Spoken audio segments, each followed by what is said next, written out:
Good morning, CPAC. How is everybody today? Excellent. So you all saw that video. Should I not be incredibly proud of this man, my husband? I am. So Mark, you know, every night when we're home together, we talk about so many different things, and people always ask me, what do you talk about? You're dealing with all sorts of current events. You talk about history and Constitution and so forth during your day and my day. No way can you talk about this at home. And of course, we talk about family a lot, but the truth of the matter is we do talk about these subjects. So I think it's a really good idea for us to sit here and share with thousands of our closest friends on this Saturday morning the kinds of topics we talk about. But first, let's talk about when we go to your book signings, because those are really some of my favorite times. It is absolutely amazing when we go to book signings, no matter where they are in the country, whether it's out at the Reagan Library, which is an amazing treat, or all the way up on Long Island, believe it or not, where there's such a blue state as New York. People stand outside, they wrap around the building just to see you. And it doesn't matter their age, their ethnicity, it is such a range of people. Why do you think people are so motivated to hear you? First of all, let me tell you how proud I am to be sitting with this brilliant, beautiful wife of mine.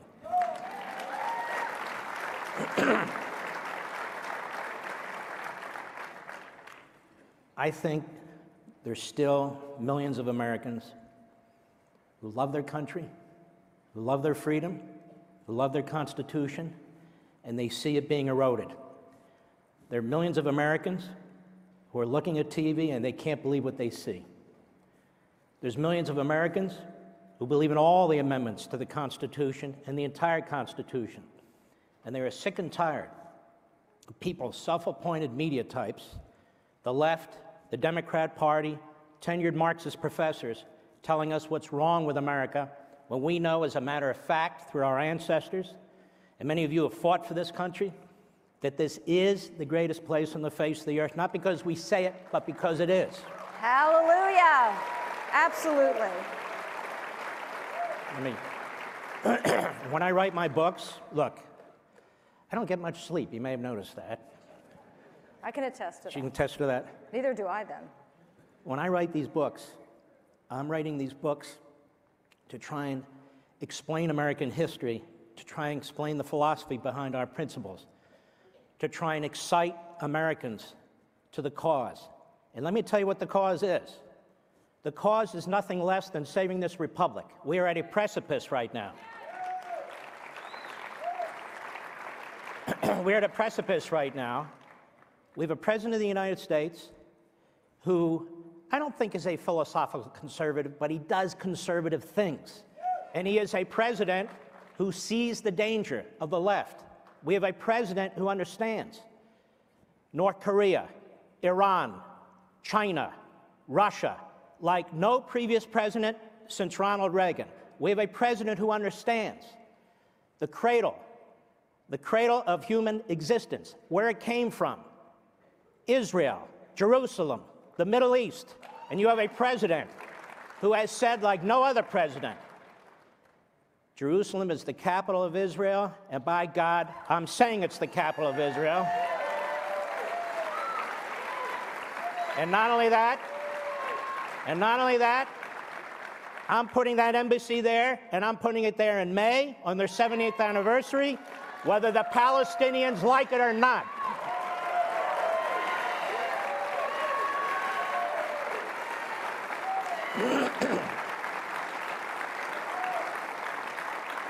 And this is what we talk about around the dinner table. Exactly.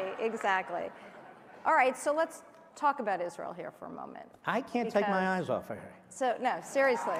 But you need to. Being honest. Like, focus out here Yes. for a moment. So, people may know because they listen to your radio show, we were in Israel in May with our family.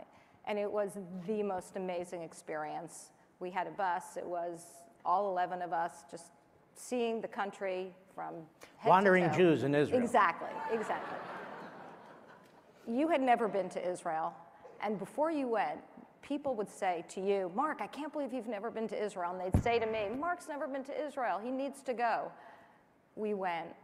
You broadcast from there. And it was such an amazing experience to be sitting next to you as you broadcast and you spoke to people that were so important in explaining the history of Israel.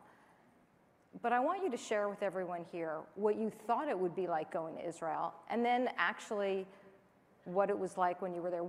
How did it make you feel, and how has that stayed with you? First of all, despite what's being taught to our children in public schools, in colleges and universities, this nation is a Judeo-Christian nation. That's number one. Bravo. Absolutely. And that's precisely why we're not a theocracy, because these are religions that went through Reformation. These are religions that work hand in glove with Western civilization. These are religions that respect the individual. You read about things in the Bible, you hear about things that took place in the Middle East, and actually go there and touch a place where Moses was, or touch a place where Jesus Christ was, or to look at how the Israelis have to defend their holy sites against terrorists, but then to look at how you have such a diversity of religions in Israel, even within the Jewish religion. It was spectacular, and it is a place of hope, it is a place of faith, and I would strongly recommend, if you can get there, that you go there. There's so much in common with the United States. There's so much in common with the United States. We are so bombarded with progressivism and the voices of anti-faith, the voices of big government, the voices of condemning American history, that you wake up depressed turning on the TV or watching what's going on in this country. The fact of the matter is, from time to time, you need to be rejuvenated. You need to be rejuvenated. And I want to say one other thing about this. All of you here, we are the first and the last line of defense for this country. We are it. And I want to say one other thing. I don't care if you agree with this president on everything or not. They're trying to take him out, and it's our obligation to defend this man and defend his office and to defend the presidency.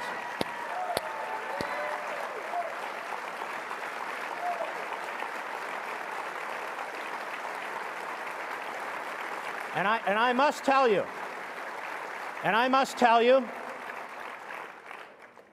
that not since Ronald Reagan have we had a man who is so serious about putting constitutional originalists on the courts. This is crucial. Not since Ronald Reagan have we had a man who is so serious about reining in the massive administrative state. We have Article 1, Article 2, Article 3, three branches of government. Somebody forgot to put the extra article in there for the bureaucracy. Well, this president, it doesn't have to be a philosophical issue with him. He understands it, he sees it, he's trying to address it. And he's spending half of his time trying to undo the disasters that Barack Obama put in place. Whether it's Iran, whether it's DACA, whether it's eviscerating the military, whether it's eviscerating law enforcement, sanctuary cities, these are all Obama creations, and we have a man in office who's trying to reverse course.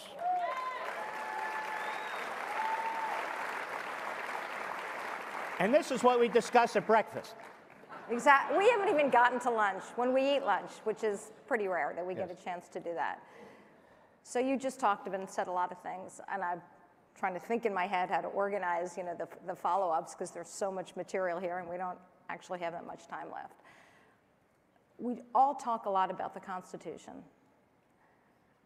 But I want you to focus for a minute. The Democrats never talk about Well, they do, but they do, and they say it's either a living, breathing document, right? So we need to just update it every afternoon, right? Or it's so outdated, let's toss it. That's a whole nother subject for another day when we're at CPAC. But let's talk about the Declaration of Independence for a minute, because that doesn't get enough attention as we talk about maybe when we have like our morning tea, which by the way, we never have. So talk about the Declaration. Why is that really the document? Explain that. The Declaration of Independence is the most concise, formal articulation of Americanism. The men who wrote the Declaration of Independence, Jefferson did the first draft, but there was a committee that included Franklin and Livingstone and others. So there were several drafts of the Declaration of Independence. The Declaration of Independence, the language in the Declaration is borrowed in part from the language in the Virginia Declaration of Rights, which was adopted by the Virginia Assembly about a month earlier.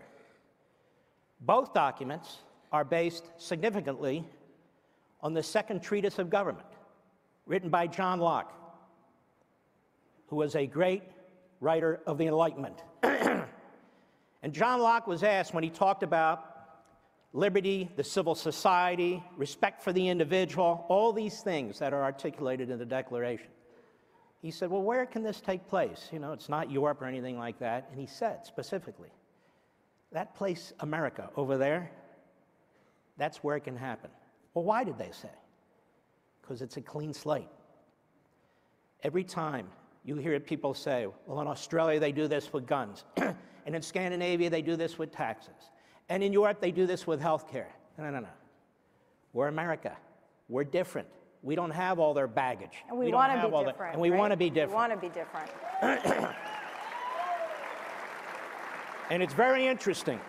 At the turn of the last century, at the great start of this progressive movement, which I say is the bastard child of Marxism, and it is, the progressive movement attacked the Declaration.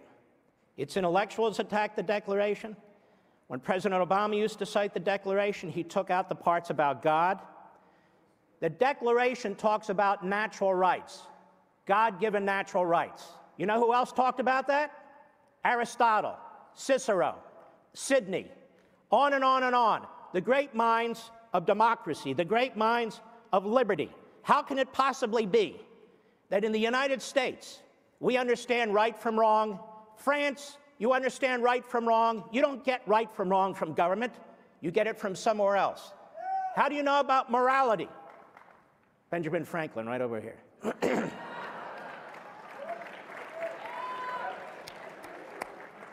This is why, at the turn of the last century, they attacked the Declaration of Independence. Woodrow Wilson would attack it and attack it and attack it. And then there was a president who came soon after Wilson. And his name was Coolidge. Bravo. And Coolidge went to Independence Hall, stood where Wilson stood, and defended the Declaration of Independence and the principles. Now, do you know why? Sorry, honey. I do this too. I filibuster. Do you know why? True. Progressivism is incompatible with our founding principles. Progressivism is incompatible with limited government, separation of powers. Progressivism is antithetical to liberty and to republicanism. And that's why I said earlier, we have to draw the line, and this is the battle line we're in now. The left defines the terms of this debate every time. We've got to fight it. Now we're defending the Second Amendment? Why are we defending the Second Amendment? The slaughter that took place in Florida was a failure of government at the local level, government at the federal level.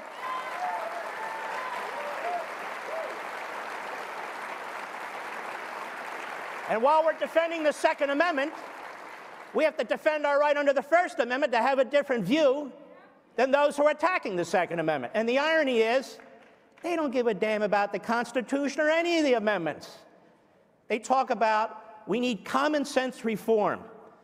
$200 trillion in unfunded liabilities. Is that common sense? $21 trillion in fiscal operating debt. Is that common sense? $1 trillion a year in deficits. Is that common sense? Not securing the border in the nation state. Is that common sense? Judicial tyranny. Is that common sense? Administrative tyranny. Is that common sense? They can stick their common sense.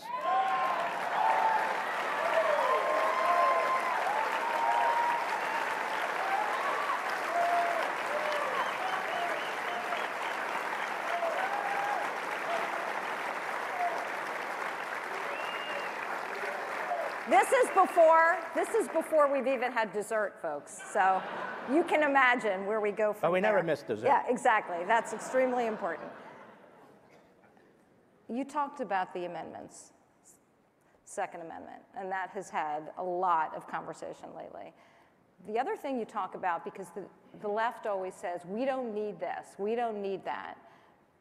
And you very correctly have referred to the first 10 amendments as not being a Bill of Needs, which is what the left keeps saying. But you say it is a Bill of Rights. These are the Bill of Rights. So tell us, we don't have a lot of time, and I have a couple more questions, but if you can just succinctly just jump in there on why it is called the Bill of Rights and not the Bill of Needs. Look, the Constitution, when it was sent to the states, was going to be defeated. That's how ingrained in the old colonies was the idea and concerns about central government. It was going to lose in New York, it was going to lose in Virginia, and it was going to lose in Massachusetts. Those are three big states. Madison contacts Hamilton and Adams because the state assemblies are saying, we want changes. And they promise, ratify this Constitution, and when the first Congress meets, we will add some changes. So a number of the states, when they ratified, also sent comments or suggested amendments. When the first Congress met, they were pretty much ignoring what they had promised to the states. James Madison stood up, elected to the House of Representatives, and as a footnote, he defeated James Monroe to be elected to the House of Representatives.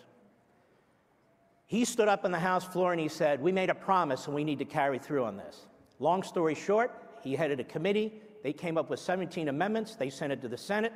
They whittled it down to 12. The House agreed to the 12. They sent it to the states. The states adopted 10 of them. Your Bill of Rights. There would have been no Constitution if there hadn't been an agreement to what became known as the Bill of Rights.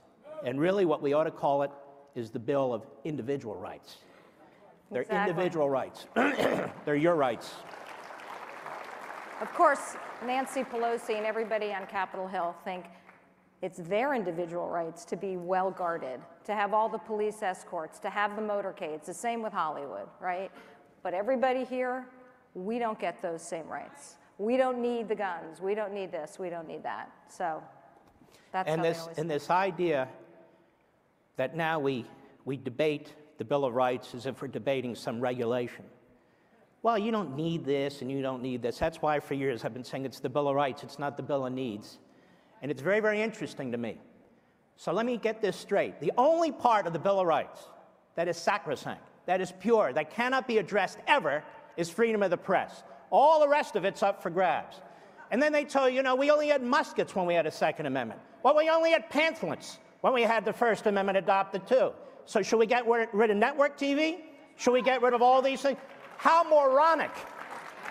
Well, I do say we should get rid of CNN, MSNBC, and all the networks. But that's just my opinion. Although I think they're getting rid of themselves, aren't they? Well, not soon enough, not soon enough. So we have very little time. There's so much conversation about immigration and immigration reform. My personal opinion is, first we should talk about what's right about our immigration laws, because there's a lot right about them. We're a very benevolent country. The immigration law is very benevolent. Several years ago at CPAC, you said, we are a country of citizens. We're not a country of immigrants. I think everybody in this room agrees with that. Explain quickly what you mean by that so everybody else can. How can you be a nation of immigrants? We allow immigrants, our ancestors were allowed into the country under certain conditions, with certain requirements, and they had to assimilate into this country. They wanted to assimilate into this country. They escaped one kind of persecution or another. My ancestors didn't come here carrying Russian flags, demanding a damn thing.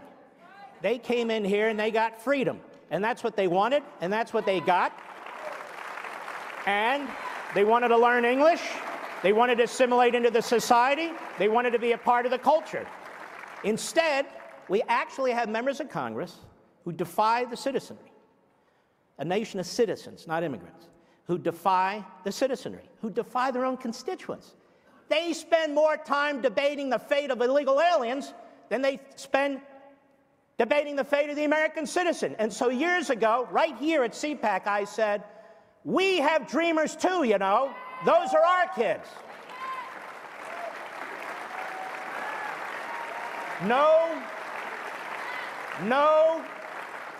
country can survive with open borders. None. None.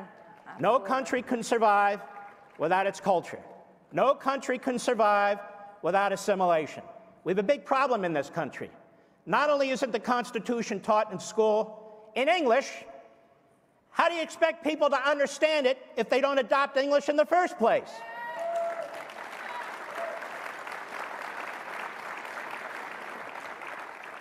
So we're going to lunch, and we're going to continue this discussion. Yeah, and I was going to say the next time we're at CPAC, we'll tell you what we talk about at Sunday brunch, but that's another long conversation. Let me just say this. Yeah.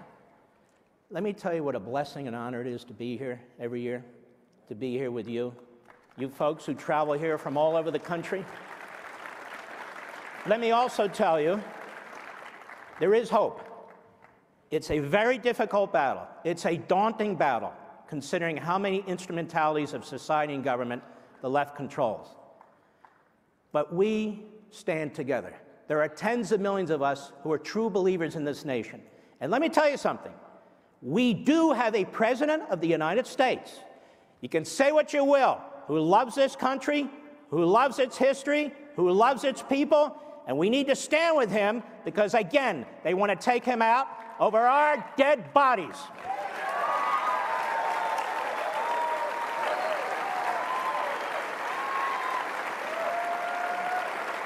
One final thought. Here's one final thought for you. One final thought. More than 50% of the attendees to CPAC this year, and I think it's over 15,000 this year, are under the age of 24. Now, if that doesn't give you hope, right? Awesome. And I trust every one of them,